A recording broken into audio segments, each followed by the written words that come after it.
प्रत्येक पुरुषाच्या आयुष्यात स्त्री ही किती महत्त्वाची असते. मंदिरात असो, संसारात असो.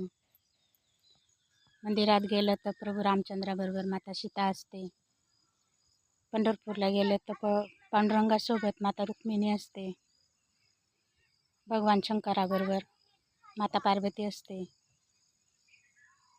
तसेच प्रत्येक पुरुषाच्या जीवनात स्त्री ही खूपच महत्त्वाची असते.